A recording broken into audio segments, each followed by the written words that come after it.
Hello everyone, welcome to A Dream Distance Education. NIOS +2 എക്കണോമിക്സിന്റെ last chapter ആണ് നമ്മൾ discussion ചെയ്യുന്നത്. ഗവൺമെന്റ് ആൻഡ് ബഡ്ജറ്റ് ചാപ്റ്റർ 29, 29ാമത്തെ ചാപ്റ്റർ. അപ്പോൾ നമ്മൾ കഴിഞ്ഞ ചാപ്റ്ററില്, അതായത് 28ാമത്തെ ചാപ്റ്ററില് നമ്മൾ ഗവൺമെന്റിന്റെ വരുമാനത്തെക്കുറിച്ചും ചെലവ് വരവ് കണക്കുകളെ കുറിച്ചൊക്കെ വളരെ വ്യക്തമായി മനസ്സിലാക്കി. ഇനി നമ്മൾ ഗവൺമെന്റിന്റെ സർക്കാരിന്റെ ബജറ്റിനെ കുറിച്ച്, കാരണം നമുക്കറിയാം നമ്മളുടെ ഗവൺമെന്റിന് മുന്നോട്ട് പോകണമെങ്കിൽ വ്യക്തമായിട്ടുള്ള ഒരു ബജറ്റ് ഉണ്ടായിരിക്കണം. ആ ബജറ്റിന്റെ ബേസിലാണ് ഗവൺമെന്റ് മുന്നോട്ട് പോവുക, അല്ലെ? അപ്പൊ ബജറ്റിന്റെ ബേസ് എന്ന് പറയുമ്പോൾ ഓരോ വർഷവും ഓരോന്നിനെ എത്രത്തോളം വില കൂട്ടണം കുറയ്ക്കണം, അതൊക്കെ ഗവൺമെന്റ് ആണ് തീരുമാനിക്കുക. ആഡംബര വസ്തുക്കൾക്ക് വില കൂട്ടണോ കുറയ്ക്കണോ, അതേപോലെ ഇപ്പോഴും ആഡംബര വസ്തുക്കൾക്ക് വില കൂട്ടുക തന്നെ ചെയ്യുക. അപ്പൊ ഈ സാധനങ്ങളുടെ വില നിശ്ചയിക്കുക, അതേപോലെ തന്നെ നമ്മുടെ രാജ്യത്തിന് വേണ്ട അടിസ്ഥാന സൗകര്യങ്ങൾ വർദ്ധിപ്പിക്കുക, ഇതൊക്കെയാണ് നമ്മളുടെ ഗവൺമെന്റ് ബജറ്റിൽ വരിക എന്ന് നമുക്കറിയാം. അപ്പൊ നമ്മളുടെ NIOS എക്കണോമിക്സിലെ ലാസ്റ്റ് ചാപ്റ്റർ ആയിട്ടുള്ള 29ാമത്തെ ചാപ്റ്റർ ആയിട്ടുള്ള സർക്കാർ ബജറ്റും എന്ന ചാപ്റ്ററിലേക്കാണ് നമ്മൾ കടക്കുന്നത്. ഗവൺമെന്റ് ബജറ്റ് എന്ന് പറയും. അപ്പോ ചാപ്റ്ററിലേക്ക് നോക്കൂ. ഗവൺമെന്റ് ആൻഡ് ദ ബജറ്റ്, ഗവൺമെന്റും അതേപോലെ തന്നെ ബജറ്റും. അതില് നമുക്ക് മനസ്സിലാക്കേണ്ടത് ആദ്യം എന്താണ് സർക്കാർ ബജറ്റ് എന്നാണ്. എന്താണ് ഇവിടെ സർക്കാർ ബജറ്റ്? സർക്കാർ ബജറ്റ് എന്ന് പറഞ്ഞാല് ഒരു സാമ്പത്തിക വർഷത്തിൽ സർക്കാരിന്റെ വരവും ചെലവും ഉൾക്കൊള്ളുന്ന സാമ്പത്തിക പ്രസ്താവനയെയാണ് സർക്കാർ ബജറ്റ് എന്ന് പറയുന്നത്. ഒരു സാമ്പത്തിക വർഷത്തില് സർക്കാരിന്റെ വരവും അതുപോലെ തന്നെ ചെലവും ഉൾക്കൊള്ളുന്ന സാമ്പത്തിക പ്രസ്താവനയാണ് സർക്കാർ ബജറ്റ്. അപ്പൊ മക്കളെ, സർക്കാർ ബജറ്റ് എന്ന് പറഞ്ഞാല് ഒരു സാമ്പത്തിക വർഷത്തില് സർക്കാരിന്റെ വരവും അതേപോലെ ചെലവും ഉൾക്കൊള്ളുന്ന സാമ്പത്തിക പ്രസ്താവനയെയാണ് സർക്കാർ ബജറ്റ് എന്ന് പറയുക. ഇന്ത്യയിലെ സാമ്പത്തിക വർഷം എന്ന് പറയുന്നത് ഏപ്രിൽ 1 മുതൽ മാർച്ച് 31 വരെയാണ്. ഇന്ത്യയിലെ സാമ്പത്തിക വർഷം എന്ന് പറയുന്നത് ഏപ്രിൽ 1 തൊട്ടിട്ട് മാർച്ച് 31 വരെയാണ്. മാത്രല്ല, ഈ ഒരു സർക്കാർ ബജറ്റിന്റെ ലക്ഷ്യം എന്ന് പറയുന്നത് ജനക്ഷേമവും സാമ്പത്തിക വികസനവും ലക്ഷ്യമാക്കിയാണ് ബജറ്റ് തയ്യാറാക്കുന്നത്. അപ്പൊ കുട്ടികളെ, നമ്മൾ എന്തൊക്കെ കാര്യങ്ങളാണ് ഇവിടെ വ്യക്തമാക്കുന്നത്? അതായത് സർക്കാർ ബജറ്റ് എന്ന് പറഞ്ഞാല് ഒരു സാമ്പത്തിക വർഷത്തില് സർക്കാരിന്റെ വരവും ചെലവും ഉൾക്കൊള്ളുന്ന സാമ്പത്തിക പ്രസ്താവനയെയാണ് നമ്മൾ എന്ത് പറയാ, സർക്കാർ ബജറ്റ് എന്ന് പറയുന്നത്. ഒരു സാമ്പത്തിക വർഷത്തിൽ സർക്കാരിന്റെ വരവും ചെലവും ഉൾക്കൊള്ളുന്ന സാമ്പത്തിക പ്രസ്താവനയാണ് സർക്കാർ ബജറ്റ്. മാത്രല്ല, ഇന്ത്യയിലെ സാമ്പത്തിക വർഷത്തെ എങ്ങനെയാണ് തരംതിരിക്കുക? ഏപ്രിൽ 1 തൊട്ട് മാർച്ച് 31 വരെയാണ് ഇന്ത്യയിലെ സാമ്പത്തിക വർഷം. മാത്രല്ല, ഈ ബജറ്റിന്റെ ഒരു പൂർണ്ണമായ ലക്ഷ്യം എന്ന് പറയുന്നത് ജനക്ഷേമവും സാമ്പത്തിക വികസനവുമാണ്. ജനക്ഷേമവും അതേപോലെ തന്നെ സാമ്പത്തിക വികസനവും ലക്ഷ്യമാക്കിയാണ് ബജറ്റ് തയ്യാറാവുന്നത്. അപ്പൊ ഇത്രയും കാര്യങ്ങളാണ് ഇവിടെ നിങ്ങൾക്ക് മനസ്സിലാക്കേണ്ടത്. എന്താണ് സർക്കാർ ബജറ്റ്? എന്നു മുതലാണ് ഇന്ത്യയിൽ സർക്കാർ ബജറ്റ് ആരംഭിച്ചത്? അതിലെ സാമ്പത്തിക വർഷം എന്ന് പറയുന്നത് എന്ന് തൊട്ട് എന്ന് വരെയാണ്? മാർച്ച് 31 തുടങ്ങി, ഏപ്രിൽ 1 തുടങ്ങിയാൽ മാർച്ച് 31 വരെ, അടുത്ത മാർച്ച് 31 വരെയാണ് ഇന്ത്യയിലെ സാമ്പത്തിക വർഷം ഉള്ളത്. അതിന്റെ ലക്ഷ്യം എന്ന് പറയുന്നത് ജനക്ഷേമവും സാമ്പത്തിക വികസനവും ലക്ഷ്യമാക്കിയാണ് ബജറ്റ് തയ്യാറാക്കുന്നത്. അടുത്തത്, സർക്കാർ ബജറ്റിന്റെ ഘടനകൾ എന്തൊക്കെയാണ്? എന്താണ് സർക്കാർ ബജറ്റിന്റെ ഘടന എന്നാണ് നമ്മൾ നോക്കുന്നത്. വരവുകള്, ചെലവുകള്, റെസിപ്റ്റ്, അതേപോലെ തന്നെ revenue receipt, capital receipt, revenue expenditure, capital expenditure. ഇപ്പൊ സർക്കാർ ബജറ്റിന്റെ ഘടന എന്ന് പറയുന്നത് നിങ്ങളുടെ ഗൈഡിലെ 3ാമത്തെ ക്വസ്റ്റ്യൻ ആട്ടോ. ഇത് revenue receipt and capital receipt. അതായത് സർക്കാർ ബജറ്റിന്റെ ഘടനയെ രണ്ടായി തരംതിരിച്ചിട്ടുണ്ട്. വരവ് എന്നും ചെലവ് എന്നും. വരവുകൾ പറഞ്ഞാൽ റെസിപ്റ്റ്, ചെലവുകൾ പറഞ്ഞാൽ എക്സ്പെൻഡിച്ചർ. റവന്യൂ റെസിപ്റ്റ് പറഞ്ഞാൽ വരുമാനത്തിന്റെ റെസിപ്റ്റ്, ക്യാപിറ്റൽ റെസിപ്റ്റ്. അപ്പൊ ഈ റെസിപ്റ്റ് തന്നെ രണ്ടെണ്ണം ഉണ്ട്. റവന്യൂ റെസിപ്റ്റും ഉണ്ട്, അതേപോലെ തന്നെ ക്യാപിറ്റൽ റെസിപ്റ്റും ഉണ്ട്. ചെലവും രണ്ടെണ്ണം ഉണ്ട്, റവന്യൂ എക്സ്പെൻഡിച്ചറും ഉണ്ട്, ക്യാപിറ്റൽ എക്സ്പെൻഡിച്ചറും ഉണ്ട്. അപ്പൊ സർക്കാർ ബജറ്റിനെ പ്രധാനമായും രണ്ടായിട്ടാണ് തിരിച്ചിട്ടുള്ളത്. ഏതൊക്കെയാണ്?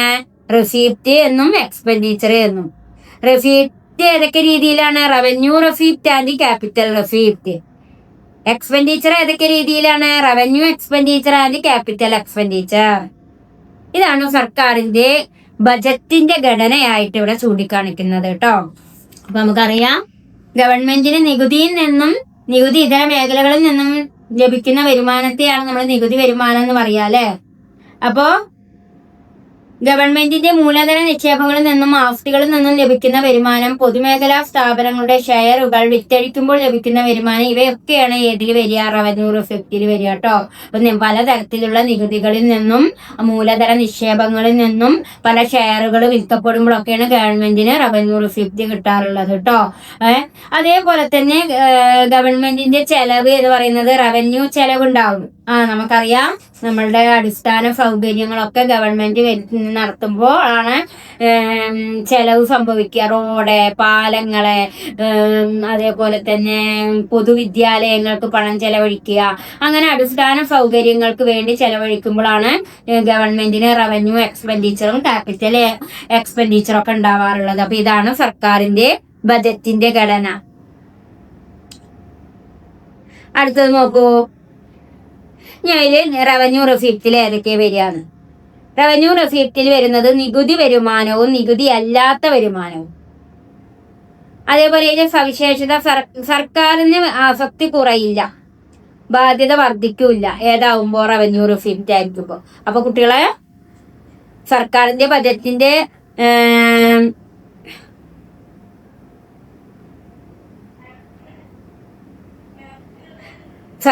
ബജറ്റിന്റെ ഘടനയാണ് ടീച്ചർ പറഞ്ഞു തന്നത്. എന്തൊക്കെയാണ്? റവന്യൂ റെസിപ്റ്റും ഉണ്ട്, ക്യാപിറ്റൽ റെസിപ്റ്റും ഉണ്ട്, റവന്യൂ എക്സ്പെൻഡിച്ചറും ഉണ്ട്, ക്യാപിറ്റൽ എക്സ്പെൻഡിച്ചറും ഉണ്ട്. അതേപോലെ തന്നെ അതിൽ റവന്യൂ റെസിപ്റ്റ് അറിയുമ്പോ ഏതാ? നികുതി വരുമാനവും നികുതി അല്ലാത്ത വരുമാനവും വരും. അതിന്റെ നികുതി വരുമാനം എന്ന് പറയുമ്പോൾ സർക്കാരിന് ആസ്തി കുറയില്ല, ബാധ്യത വരൂല്ല. അതേപോലെ ടീച്ചർ വേറൊരു കാര്യം പറഞ്ഞുതരാം. സർക്കാരിന്റെ ബജറ്റിന്റെ ലക്ഷ്യങ്ങൾ എന്തൊക്കെയാണ്? സർക്കാരിന് എന്തൊക്കെ ലക്ഷ്യങ്ങളാണ് ബജറ്റിന്മേൽ ഉണ്ടാവുക എന്നാണ് ചോദ്യം. എന്തൊക്കെ ലക്ഷ്യങ്ങൾ മുൻനിർത്തിയാണ് സർക്കാർ ബജറ്റ് അവതരിപ്പിക്കുക? സാമ്പത്തിക വളർച്ച, തൊഴിലവസരം സൃഷ്ടിക്കല്, വില സ്ഥിരത നിലനിർത്തൽ, ദാരിദ്ര്യ നിർമ്മാർജ്ജനം, വരുമാനത്തിന്റെ അസമത്വം കുറയ്ക്കൽ, സാമൂഹിക ക്ഷേമം വർദ്ധിപ്പിക്കൽ. ഇങ്ങനെ 6 ലക്ഷ്യങ്ങളായിരിക്കും സർക്കാരിന്റെ ബജറ്റിന്റെ ലക്ഷ്യം. ഇപ്പൊ സർക്കാരിന്റെ ബജറ്റ് എന്താന്ന് നമ്മൾ മനസ്സിലാക്കി. ഒരു ബജറ്റിന്റെ വർഷം ആരംഭിക്കുന്നത് എന്ന് മുതലാണെന്ന് നമ്മൾ പറഞ്ഞത്? ഏപ്രിൽ 1 മുതൽ മാർച്ച് 31 വരെയാണ് ലക്ഷ്യം. പ്രധാനമായ ലക്ഷ്യം എന്ന് പറയുന്നത് സാമ്പത്തിക വളർച്ച, തൊഴിലവസരം സൃഷ്ടിക്കൽ, വില സ്ഥിരത, ദാരിദ്ര്യ നിർമ്മാർജ്ജനം, വരുമാനത്തിന്റെ അസമത്വം കുറയ്ക്കൽ, സാമൂഹിക ക്ഷേമം വർദ്ധിപ്പിക്കൽ. പിന്നെ നമ്മൾ പഠിച്ചത് സർക്കാരിന്റെ ബജറ്റ് ഘടനയാണ്. സർക്കാരിന്റെ ബജറ്റ് ഘടന എന്ന് പറഞ്ഞാല് വരവും ഉണ്ട്, ചെലവും ഉണ്ട്.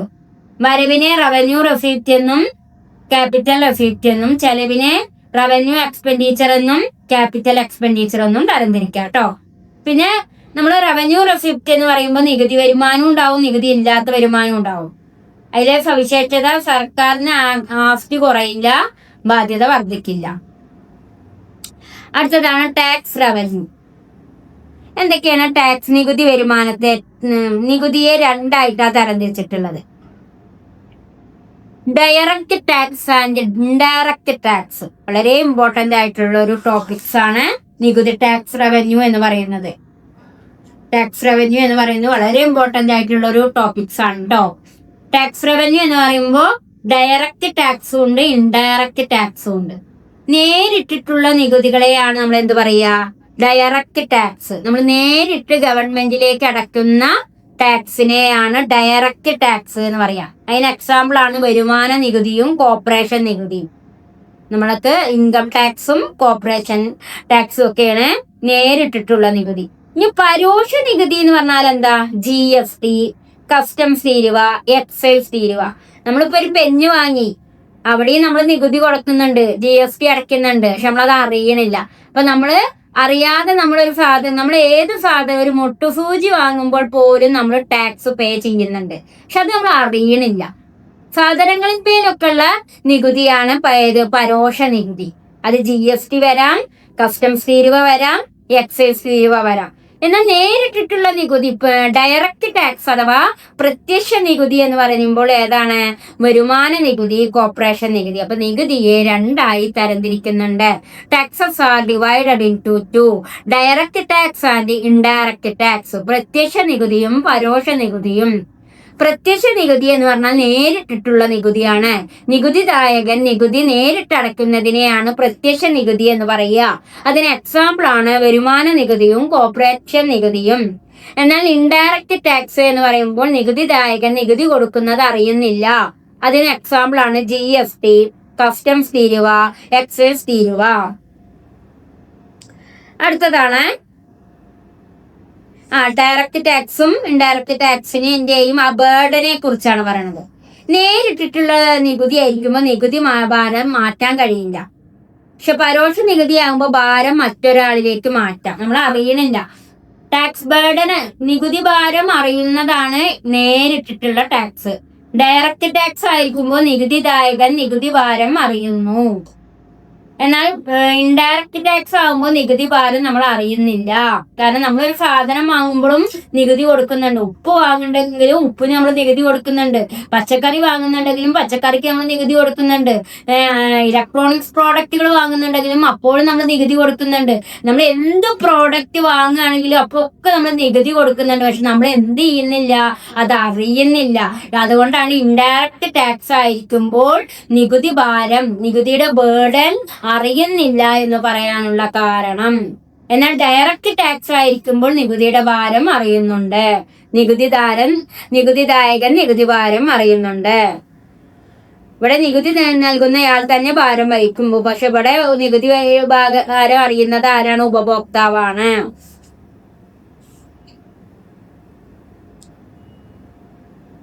അടുത്തതാണ് നമുക്ക് നികുതി അല്ലാതെ ഗവൺമെന്റിലേക്ക് പോകുന്ന വരുമാനങ്ങളെ കുറിച്ചാണ് നമ്മൾക്ക് ഇനി പറയാനുള്ളത്. നികുതി അല്ലാതെ എന്തൊക്കെ വരുമാനങ്ങളാണ് ഗവൺമെന്റിലേക്ക് പോകാറുള്ളത്? ഫീസ്, ലൈസൻസ് ഫീസ്, പിഴ, പലിശ, പൊതുമേഖലാ സ്ഥാപനങ്ങളുടെ ലാഭം, സർക്കാർ സേവനങ്ങളിൽ നിന്നുള്ള വരുമാനം. ഇപ്പൊ നോൺ ടാക്സ് റവന്യൂ, നികുതി അല്ലാത്ത വരുമാനം എന്തൊക്കെയാണ് എന്നാണ് നമ്മൾ പഠിക്കുന്നത്. നോൺ ടാക്സ്, അതായത് 5ാമത്തെ ക്വസ്റ്റ്യനിൽ ഉണ്ടായിരിക്കും. നിങ്ങളുടെ ടെക്സ്റ്റ് ബുക്കില് നോൺ ടാക്സ് റവന്യൂ ഒക്കെ പറയുന്നുണ്ട് കേട്ടോ. 5, 6 ക്വസ്റ്റ്യൻസ് ഒക്കെ നോക്കുമ്പോൾ നിങ്ങൾക്ക് മനസ്സിലാവും. നോൺ ടാക്സ് റവന്യൂ പറഞ്ഞാല് നികുതി അല്ലാത്ത വരുമാനങ്ങൾ എന്തൊക്കെയാണ്? ഗവൺമെന്റിന് ആകെ കിട്ടുന്ന റവന്യൂ ഏതാണ്? നികുതിയാണ് അല്ലെ. ആ നികുതി വരുമാനം ഡയറക്റ്റും ഉണ്ട് ഇൻഡയറക്റ്റും ഉണ്ട്. ഇനി നികുതിയിൽ നിന്നല്ലാതെ ഗവൺമെന്റിന് വരുമാനം കിട്ടാറുണ്ട് എന്നാ പറയണേ. ഏതൊക്കെ രീതിയിലാ? ഫീസ്, ലൈസൻസ് ഫീസ്, പിഴകൾ അടയ്ക്കാറില്ല. ഹെൽമെറ്റ് ഒക്കെ ധരിക്കാതിരിക്കുമ്പോൾ നമ്മൾ പിഴ അടയ്ക്കണം. കാറിന്റെ ബെൽറ്റ് ഇട്ടിട്ടില്ലെങ്കിൽ പിഴ അടയ്ക്കണം. പൊതുസ്ഥലങ്ങളിൽ സ്മോക്കിംഗ് ചെയ്താൽ പിഴ അടയ്ക്കണം. അങ്ങനെ നമുക്ക് ഒരു റൂൾസും റെഗുലേഷനും ഉണ്ട് നമ്മുടെ രാജ്യത്ത്. അപ്പൊ അതൊക്കെ തെറ്റിച്ച് കഴിഞ്ഞാൽ നമ്മൾ പിഴ അടയ്ക്കാൻ ബാധ്യസ്ഥരാണ്. പലിശ നമ്മൾ അടയ്ക്കാറുണ്ട്. പൊതുമേഖലാ സ്ഥാപനങ്ങളിൽ ഉണ്ടാകുന്ന, ഗവൺമെന്റ് സ്ഥാപനങ്ങളിൽ ഉണ്ടാകുന്ന ലാഭം, ഏറ്റവും കൂടുതൽ ഗവൺമെന്റിന് ലാഭം കിട്ടുന്ന പൊതുമേഖല എന്ന് പറയുന്നത് ഇലക്ട്രിസിറ്റി ബോർഡും അതേപോലെ കേന്ദ്ര ഗവൺമെന്റിനാണെങ്കിൽ ഏതാണ്? റെയിൽവേയും നിന്നുമാണ് കേട്ടോ. ഇന്ത്യൻ റെയിൽവേയിൽ നിന്നാണ് കേന്ദ്ര ഗവൺമെന്റിന് പൊതുമേഖലാ സ്ഥാപനത്തിൽ നിന്നും ഏറ്റവും കൂടുതൽ ലാഭം കിട്ടുന്നത് ഇന്ത്യൻ റെയിൽവേയും. നമ്മുടെ കേരള ഗവൺമെന്റ് അല്ലെങ്കിൽ സ്റ്റേറ്റ് ഗവൺമെന്റുകൾക്ക് ഇലക്ട്രിസിറ്റി ബോർഡിൽ നിന്നുമാണ് പൊതുമേഖലാ സ്ഥാപനങ്ങളിൽ നിന്നുള്ള ലാഭം എന്ന് പറയുന്നത്. പിന്നെ സർക്കാർ സേവനങ്ങളിൽ നിന്നൊക്കെ ഉള്ള വരുമാനം അക്ഷയ വഴിയൊക്കെ ഉണ്ടാകും. നമുക്ക് എല്ലാ ഫോമുകളും കാര്യങ്ങളും ഒക്കെ അക്ഷയ വഴിയാണ് ചെയ്യേണ്ടത്. അപ്പോഴൊക്കെ നമുക്ക് ഒരു പേയ്മെന്റ് കൊടുക്കേണ്ടി വരും. അതൊക്കെയാണ് സർക്കാരിന് നികുതി അല്ലാതെ കിട്ടുന്ന വരുമാനമായിട്ട് ചൂണ്ടിക്കാണിക്കുന്നത് കേട്ടോ. ഇനി ക്യാപിറ്റൽ റെസിപ്റ്റ് എന്തൊക്കെയാണ്? സർക്കാരിന്റെ വായ്പ തിരിച്ചു പിടിക്കല്, ഡിസ്ഇൻവെസ്റ്റ്മെന്റ്, ഇതൊക്കെയാണ് ക്യാപിറ്റൽ റെസിപ്റ്റ് എന്നറിയാ. സവിശേഷത: സർക്കാർ ബാധ്യത വർദ്ധിപ്പിക്കാം, സർക്കാർ ആസ്തി കുറയാം.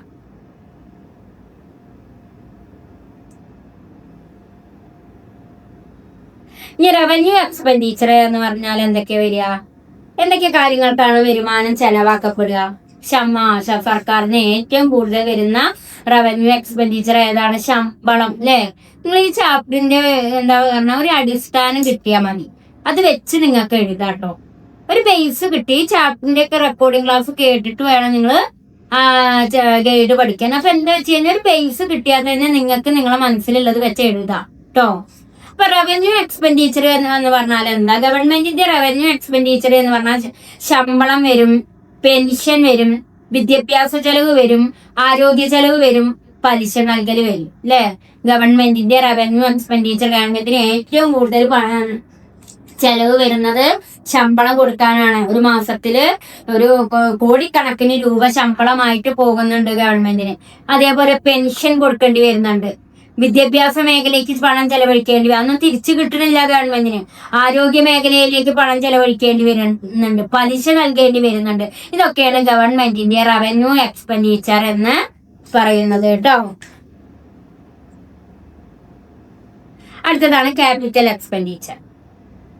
ക്യാപിറ്റൽ എക്സ്പെൻഡിച്ചറിന് എക്സാമ്പിൾ എന്തൊക്കെയാണ്? റോഡ്, പാലങ്ങള്, ആശുപത്രികള്, സ്കൂളുകള്, അണക്കെട്ടുകള്, ഇതൊക്കെയാണ് ക്യാപിറ്റൽ എക്സ്പെൻഡിച്ചറിന് എക്സാമ്പിൾ ആയിട്ട് ചൂണ്ടിക്കാണിക്കുന്നത്. ഓക്കെ, അപ്പൊ നമ്മള് ഏതൊക്കെ ടീച്ചർ പറഞ്ഞു തന്നപ്പോ റവന്യൂ എക്സ്പെൻഡിച്ചർ എന്താന്ന് പറഞ്ഞു തന്നു. റവന്യൂ എക്സ്പെൻഡിച്ചർ ശമ്പളം, പെൻഷൻ, വിദ്യാഭ്യാസ ചെലവ്, ആരോഗ്യ ചെലവ്, പലിശ നൽകൽ, ഇതൊക്കെയാണ് റവന്യൂ എക്സ്പെൻഡിച്ചർ. എന്നാൽ ക്യാപിറ്റൽ എക്സ്പെൻഡിച്ചർ ഏതൊക്കെയാണ്? റോഡുകളെ, പാലങ്ങളെ, ആശുപത്രികളെ, സ്കൂളുകളെ, അണക്കെട്ടുകളെ, ഇതൊക്കെയാണ് ക്യാപിറ്റൽ മൂലധനത്തിന് വരുന്ന ചെലവുകൾ. അപ്പൊ ഗവൺമെന്റിന് വരുന്ന ചെലവുകൾ ഏതൊക്കെയാണ്? റവന്യൂ എക്സ്പെൻഡിച്ചറും ഉണ്ട്, ക്യാപിറ്റൽ എക്സ്പെൻഡിച്ചറും ഉണ്ട്. റവന്യൂ എക്സ്പെൻഡിച്ചർ എന്നാൽ ശമ്പളം, പെൻഷൻ, വിദ്യാഭ്യാസ ചെലവ്, ആരോഗ്യ ചെലവ്, പലിശ നൽകല്. എന്നാൽ ക്യാപിറ്റൽ എക്സ്പെൻഡിച്ചർ എന്ന് പറഞ്ഞാല് മൂലധനത്തിന് ഗവൺമെന്റിന് എന്തൊക്കെ ചെലവ് വരും? റോഡുകൾ നിർമ്മിക്കുമ്പോൾ, പാലങ്ങൾ നിർമ്മിക്കുമ്പോൾ, ആശുപത്രികൾ കെട്ടുമ്പോൾ, സ്കൂളുകൾ നിർമ്മിക്കുമ്പോൾ, അണക്കെട്ടുകൾ നിർമ്മിക്കുമ്പോൾ, ഇതൊക്കെയാണ് ഗവൺമെന്റിന്റെ ക്യാപിറ്റൽ എക്സ്പെൻഡിച്ചർ. അടുത്തത് നോക്കൂ, ബജറ്റിന്റെ തരങ്ങളാണ് നമ്മൾ നോക്കുന്നത്. നമുക്ക് ബജറ്റ് 3 രീതിയിലാണ് തരംതിരിച്ചിട്ടുള്ളത്.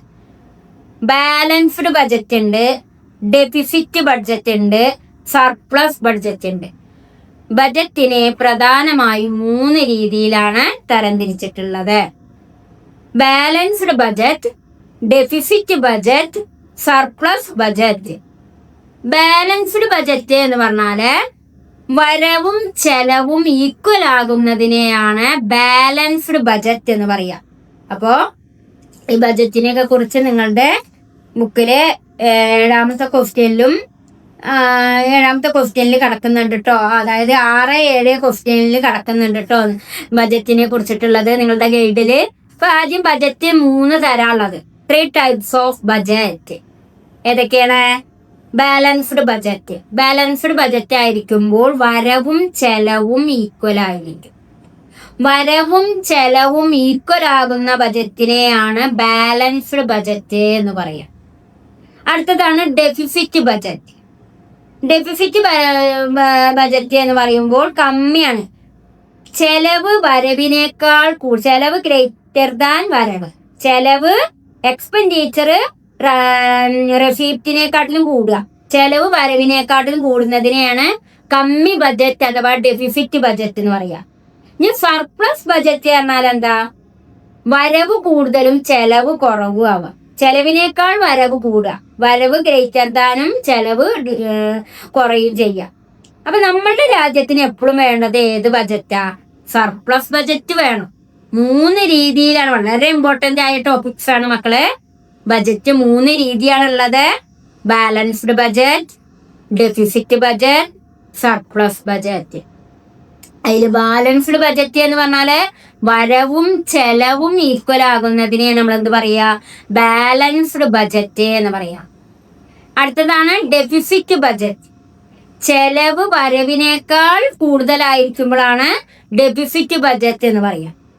അടുത്തതാണ് സർപ്ലസ് ബജറ്റ്. വരവ് ചെലവിനേക്കാൾ കൂടുതലായിരിക്കുമ്പോഴാണ് നമ്മൾ എന്ത് പറയാ, സർപ്ലസ് ബജറ്റ് എന്ന് പറയാ. അപ്പൊ ഇത്രയും കാര്യങ്ങൾ നന്നായിട്ട് മനസ്സിലാക്കുക. ഇനി നമ്മള് ബഡ്ജറ്റിന്റെ അപ്പൊ മക്കളെ ടീച്ചർ പറഞ്ഞു 3 രീതിയിലാണ് ബജറ്റ്.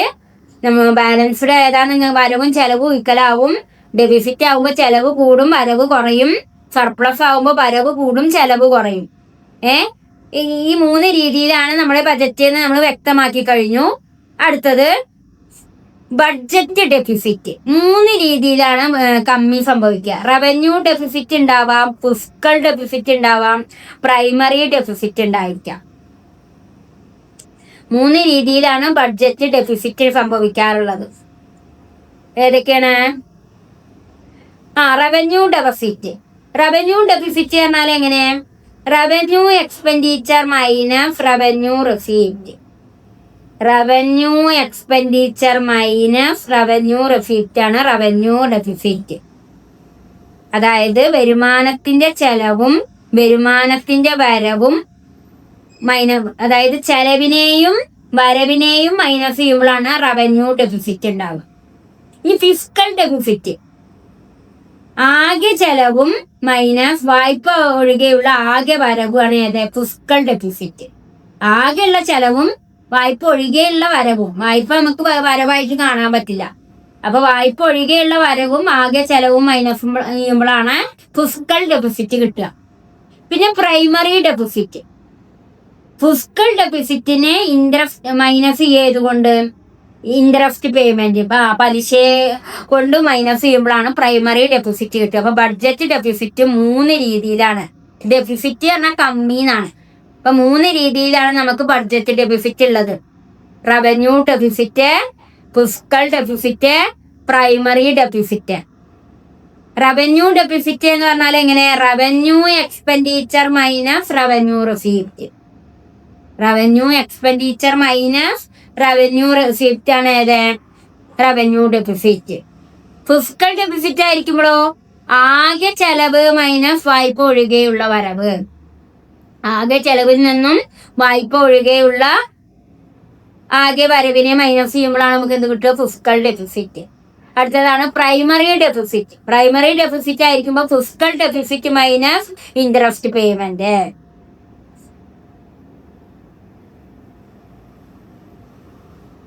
ഇനി നമ്മളുടെ ഈ ഡെഫിസിറ്റ് എങ്ങനെയാണ് നികത്തുക എന്നാണ് നമ്മൾ പഠിക്കുന്നത്.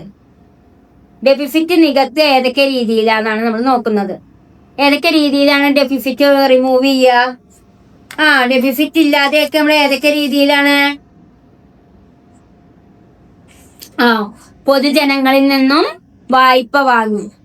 പൊതുജനങ്ങളെ കൊണ്ട് എന്ത് ചെയ്യും? വായ്പ എടുപ്പിക്കുക. വിദേശ വായ്പ, RBI നിന്നുള്ള വായ്പ, സർക്കാരിന്റെ ആസ്തി വിൽപ്പന. അപ്പൊ നമ്മള് ഈ ധനക്കമ്മി നികത്തുന്നത് എങ്ങനെ? പൊതുജനങ്ങളിൽ നിന്നുള്ള വായ്പയിലൂടെയും വിദേശ വായ്പയിലൂടെയും RBI നിന്നുള്ള വായ്പയിലൂടെയും സർക്കാർ ആസ്തികളുടെ വിൽപ്പനയിലൂടെയൊക്കെയാണ് നമ്മൾ ഈ ഡെഫിസിറ്റിന് തരണം ചെയ്യാനുള്ള മാർഗങ്ങളായിട്ട് ഇവിടെ ചൂണ്ടിക്കാണിക്കുന്നത്. പിന്നെ നമുക്കറിയാം സർക്കാരിന്റെ ബജറ്റ് രാജ്യത്തിന്റെ സാമ്പത്തിക പദ്ധതിയാണ് അല്ലെ. നമുക്കറിയാം ഏതൊരു രാജ്യത്തിനും ഒരു വേണം? വ്യക്തമായിട്ടുള്ള ഒരു ബജറ്റ് ഉണ്ടായിരിക്കണം. മാത്രമല്ല വരവും ചെലവുകളും ബജറ്റിൽ ഉൾപ്പെട്ടിരിക്കണം. റവന്യൂ ആൻഡ് ക്യാപിറ്റൽ റെസിപ്റ്റ് വ്യത്യസ്തമായിരിക്കും. റവന്യൂ ആൻഡ് ക്യാപിറ്റൽ എക്സ്പെൻഡിച്ചറും വ്യത്യസ്തമായിരിക്കും. സാമ്പത്തിക വളർച്ചയ്ക്ക് ബജറ്റ് എപ്പോഴും നിർണായകമായിരിക്കും. അപ്പൊ നമ്മള് ഒരുപാട് കാര്യങ്ങള് ഈ ഒരു ചാപ്റ്ററിലൂടെ മനസ്സിലാക്കി. അപ്പൊ നിങ്ങൾ ഈ വീഡിയോ ക്ലാസ് കണ്ടതിന് ശേഷം നിങ്ങൾ എന്ത് ചെയ്യുക? നിങ്ങളുടെ കയ്യില് ഗൈഡ് എടുത്തിട്ട് പഠിക്കുക. എന്തെങ്കിലും ഡൗട്ട് ഉണ്ടെങ്കിൽ നിങ്ങൾക്ക് ടീച്ചറോട് ചോദിക്കാവുന്നതാണ് കേട്ടോ. അപ്പൊ നമ്മൾ ഒരുപാട് കാര്യങ്ങളാണ് ടീച്ചർ പറഞ്ഞേ. ആദ്യം സർക്കാർ ബജറ്റ് എന്താന്ന് പറഞ്ഞു, ഇന്ത്യയിലെ സാമ്പത്തിക വർഷം എങ്ങനെയാണ് തരംതിരിക്കുന്നത് എന്ന് പറഞ്ഞു, അതിന്റെ ലക്ഷ്യങ്ങൾ എന്തൊക്കെയാണ് സർക്കാർ ബജറ്റിന്റെ എന്ന് പറഞ്ഞു. സാമ്പത്തിക വളർച്ച, തൊഴിലവസരം സൃഷ്ടിക്കല്, വില സ്ഥിരത, ദാരിദ്ര്യ നിർമ്മാർജ്ജനം, വരുമാനം അസമത്വം കുറയ്ക്കല്, സാമൂഹ്യ ക്ഷേമം വർദ്ധിപ്പിക്കല്. പിന്നെ നമ്മള് സർക്കാരിന്റെ ബജറ്റ് ഘടന എന്താന്ന് പറഞ്ഞു. റവന്യൂ റെസിപ്റ്റും ഉണ്ട്, ക്യാപിറ്റൽ റെസിപ്റ്റും ഉണ്ട്, റവന്യൂ എക്സ്പെൻഡിച്ചറും ഉണ്ട്, ക്യാപിറ്റൽ എക്സ്പെൻഡിച്ചറും ഉണ്ട്. റവന്യൂ റെസിപ്റ്റ് ഏതൊക്കെയെന്ന് പറഞ്ഞു. നികുതി വരുമാനവും നികുതി അല്ലാത്ത വരുമാനവും ഉണ്ട്. പിന്നെ നമ്മള് ടാക്സ് റവന്യൂ അതായത് രണ്ട് രീതിയിലുള്ള ടാക്സുകൾ. ഇപ്പൊ ഡയറക്റ്റ് ടാക്സും ഉണ്ട്, ഇൻഡയറക്റ്റ് ടാക്സും ഉണ്ട്. ഡയറക്റ്റ് ടാക്സിൽ വരുമാന നികുതിയും കോർപ്പറേഷൻ നികുതിയും വരും. ഇൻഡയറക്റ്റ് ടാക്സിൽ GST, കസ്റ്റം തീരുവ, എക്സൈസ് തീരുവ തുടങ്ങിയാണ് വരിക എന്ന് പറഞ്ഞു. പിന്നെ നമ്മളെടുത്തത് ഡയറക്റ്റ് ടാക്സ് ആൻഡ് പ്രത്യക്ഷ നികുതിയും പരോക്ഷ നികുതിയും.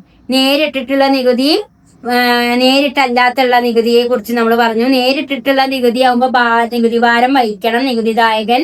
എന്നാൽ പരോക്ഷ നികുതി ആവുമ്പോൾ ഭാരം ഒരാൾ വഹിക്കേണ്ട, അത് ഉപഭോക്താവായിരിക്കും വഹിക്കുക.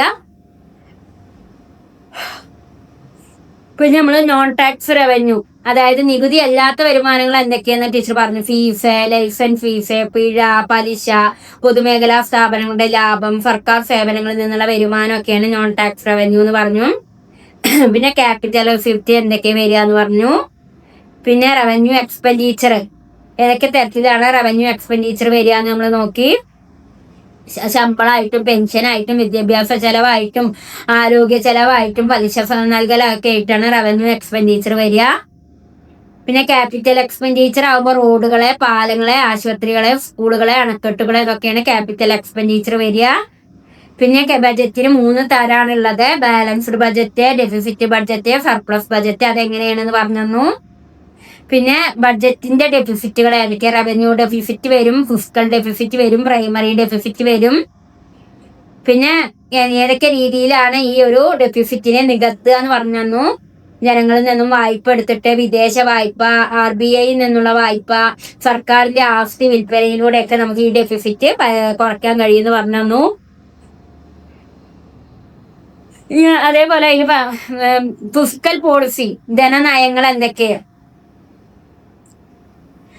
ഫിസ്ക്കൽ പോളിസി എന്ന് പറയുമ്പോൾ നികുതി വരും, പൊതുചെലവ് വരും, പൊതു വായ്പ വരും, സബ്സിഡി വരും, വില നിയന്ത്രണം വരും. ഇതൊക്കെയാണ് ഫിസ്ക്കൽ പോളിസി. അതായത് ധനക്കമ്മി നികത്താനും കൂടിയാണ് നമ്മൾ ഈ ധനനയം ഉപയോഗിക്കുക. അതിൽ വരുന്നതാണ് നികുതി, പൊതുചെലവ്, പൊതുവായ്പ, സബ്സിഡി, വില നിയന്ത്രണം. അപ്പൊ ഇത്രയും കാര്യങ്ങളാണ് നമ്മൾ ഡിസ്കഷൻ ചെയ്തത്. നമ്മളുടെ ഈ ഒരു ഗൈഡിലെ എല്ലാ യൂണിറ്റും, അതായത് എക്സാമിന് നിങ്ങൾക്ക് വരിക ഈ ഗൈഡിലെ നിങ്ങൾ ശ്രദ്ധിക്കണം, ഈ ഭാഗത്തു നിന്നായിരിക്കും 60% എന്ന് കാണിക്കുന്ന ചാപ്റ്റേഴ്സ്. പബ്ലിക് എക്സാമിനേഷൻ 50% എന്ന് കാണിക്കുന്ന ഈ ഭാഗത്തെ ചാപ്റ്ററാണ്. അത് 8, 9, 10, 11 സ്റ്റാറ്റ് ആയിരുന്നു. അത് ടീച്ചർ ബോർഡിൽ എടുക്കുന്ന വീഡിയോസ് ആയിരിക്കും.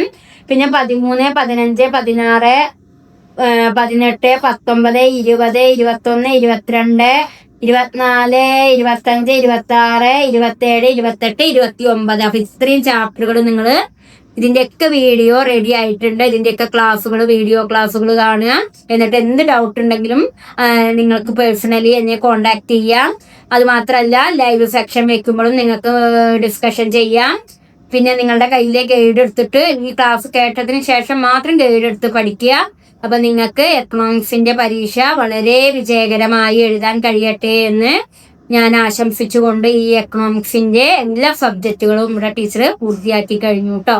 Okay, thank you.